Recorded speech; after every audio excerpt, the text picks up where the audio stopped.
Pakistan super league का मेला शुरू होने में सिर्फ 3 रोज़ बाकी रह गए हैं। पीएसएल की तैयारी भी उरूज पर पहुंच चुकी है। लाहौर, रावलपिंडी और मुल्तान में होने वाले पाकिस्तान सुपर लीग के 10वें एडिशन के मैचेस की सिक्योरिटी के लिए फौज और रेंजर्स के दस्ते तलब कर लिए गए हैं। महकमे दाखिला पंजाब की दरख्वास्त पर लाहौर, रावलपिंडी और मुल्तान के लिए रेंजर्स के एक विंग और आर्मी की 2 कंपनियों की खिदमात जो हैं वो तलब की गई हैं। जी बिल्कुल। और पीएसएल में बैनुल अक़वामी क्रिकेटर्स और मैच ऑफिशियल्स हिस्सा ले रहे हैं। मुल्की और गैर मुल्की खिलाड़ियों, मैच ऑफिशियल्स और अमले की शिरकत के बायस ये हाई प्रोफाइल इवेंट है। इसी पर बात करने के लिए हमारे साथ मौजूद हैं स्पोर्ट्स जर्नलिस्ट इरफान ज़हीर साहब। बहुत शुक्रिया आपके वक्त का। सर कहिएगा, जैसे कि इवेंट के हवाले से कहा जा रहा है कि चीज़ें फाइनलाइज हो रही हैं, तैयारियाँ कैसी हैं, टीम के हवाले से भी बताइएगा। देखें, पीएसएल की जब भी बात करते हैं तो पाकिस्तान का सबसे बड़ा ब्रांड है, सबसे बड़ी कमोडिटी है और पूरी नेशन इसको एज ए फेस्टिवल सेलिब्रेट करती है। आप ये देखें कि लास्ट 1 डेकेड से पाकिस्तान में क्रिकेट के अलावा कोई फेस्टिवल नहीं रहा। पहले किसी दौर में बसंत होती थी या सिनेमास थे, अब वो भी हमने देखा ग्रेजुअली सब खत्म हो चुके। तो पूरी नेशन को ये एंटरटेनमेंट प्रोवाइड करती है और एक जश्न का समा होता है। अब जहाँ तक क्रिकेट की बात करें तो ओबियसली अब हम बात करते हैं कि पाकिस्तानी टीम जब अच्छा परफॉर्म नहीं करी, लोग काफ़ी मायूस हैं।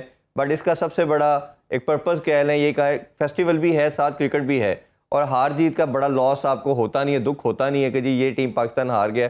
तो सारी टीमें अपनी हैं, सब लोग इसको सेलिब्रेट करते हैं। क्वालिटी के ऊपर ज़रूर हम बात कर सकते हैं कि आपके पैरेलल आईपीएल हो रहा है और आईपीएल में जो मेन प्लेयर पिक हो गए, रह गए थे या नहीं हो सके थे, उनको आप पीएसएल में सेलेक्ट किया गया है। इस पर हम ज़रूर डिबेट कर सकते हैं कि उनका जो फाइनेंशियल मॉडल है वो बहुत बड़ा है, पीएसएल का शायद उतना बड़ा नहीं है। आल्दो के पूल तो बहुत बड़ा होता है, बट क्वालिटी ऑफ प्लेयर के ऊपर हम ज़रूर डिस्कशन कर सकते हैं।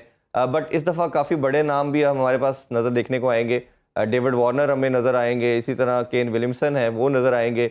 और इसी तरह जब हम बात करते हैं तो पाकिस्तानी तमाम प्लेयर भी, साइम अयूब को सब देखना चाह रहे हैं, 3-4 मंथ से हमें नज़र आ रहे हैं, तब वो इंजरी की वजह से नहीं खेल पा रहे थे, कल उनको भी फिट करार दे दिया गया है।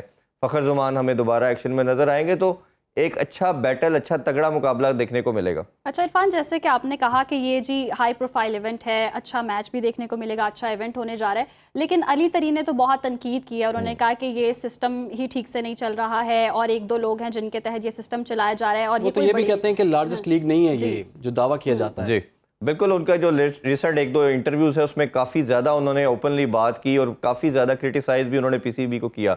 उनका कहना ये था कि ये सेकंड लार्जेस्ट लीग कहा जाता है, ये थी, अब नहीं है। लास्ट 2-3 ईयर से उन्होंने कहा कि सेम चीज़ें करते चले जा रहे हैं। उन्होंने ख़ास तौर पे रेफरेंस के तौर पे कहा कि कोई डिफरेंट इनोवेशन किसी तरह नहीं पीसीबी लेके आ रहा। जैसे कि ट्रॉफी की उन्होंने बात की कि उसको एक जीतो पाकिस्तान के अंदर इनविल किया गया, ये बड़ा गलत था। फिर हमें एक दिन पहले बताया जा रहा है कि तमाम ऑनर्स ने कराची आना है, उसका कोई प्लान नहीं था। फिर उन्होंने जो ड्राफ्ट की सरमनी थी उसको क्रिटिसाइज़ किया कि माइक नहीं चल रहे, कोई हैफ हैजर्ड था, कोई कहीं मूव कर रहा है, कोई किस तरह जा रहा है। फिर उन्होंने कहा कि आपको सबसे मेनली फ़ैन एंगेजमेंट को बनाना था।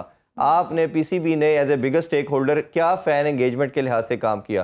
फिर उन्होंने मेनली ये बात की कि पहले ही तमाम फ्रेंचाइज ओनर जो हैं वो लॉस में हैं और नेक्स्ट ईयर जब इनके जो कॉन्ट्रैक्ट हैं वो प्रीवियस 10 सीज़न के बाद ख़त्म हो जाएंगे, जब रिव्यू होगा तो 2 टीमें मज़ीद ऐड होंगे। पहले जो भी आपका पैसा, आपकी अर्निंग होती है वो 6 टीमों में और पीसीबी में डिस्ट्रीब्यूट किया जाता है। जब 2 टीमें मजीद आ जाएंगी तो उनसे पूछा गया कि इस पे क्या प्लान है, तो उन्होंने कहा जी पीसीबी से हम कई दफ़ा पूछ चुके हैं। उन्होंने कहा जी पहले ये करें फिर देखते हैं, अभी तक हमसे बात ही नहीं की गई। तो उन्होंने कहा जी एक क्वालिटी के लिहाज से 5वें-6ठे नंबर पे ये लीग आती है, अब इससे बहुत लीग आगे चली गई है। तो इसके लिहाज से ओबियसली बाकी फ्रेंचाइज ऑनर का भी हमने ओपिनियन देखा। सलमान इकबाल ने बात की, लाहौर कलंदर के ऑनर ने बात की। साइलेंटली तो सारे ये कहते हैं कि कहीं ना कहीं पीसीबी से नाखुश हैं। आपको याद होगा 2 साल पहले ये लाहौर हाई कोर्ट में भी फाइनेंशियल मॉडल को लेके चले गए थे। फिर लाहौर हाई कोर्ट ने इनको कहा कि एमिकेबली आपस में बैठ के ये सॉर्ट आउट करें। तो कंसर्न तो उनके ठीक है, बट इनोवेशन के लिहाज से मेरा मानना ये है कि पीसीबी को ज़रूर कुछ करना चाहिए। जितनी ज़्यादा फ़ैन एंगेजमेंट करेंगे, लाइक कॉन्सर्ट कर सकते हैं, डिफरेंट कॉलेज और स्कूल को आप इंटरेक्शन करवा सकते हैं। ये क्रिकेट तो ऐसा खेल है जो सबको एंगेज करता है, सबको यूनाइट करता है। बहुत बहुत शुक्रिया इरफान ज़हीर आपका। और आपको बताते चलें कि ये जो बड़ा मेला पीएसएल का मेला, ये आप दिन भर के प्रोग्राम में भी इसकी भरपूर आप कवरेज भी देख सकेंगे, मुख्तलिफ तजिए भी देख सकेंगे और साथ ही साथ आपको ये भी हम बताते रहेंगे आज किस किस का मुकाबला, कौन सी टीम तगड़ी है और इस हवाले से आपको लम्हा ब लम्हा आगाह भी रखेंगे।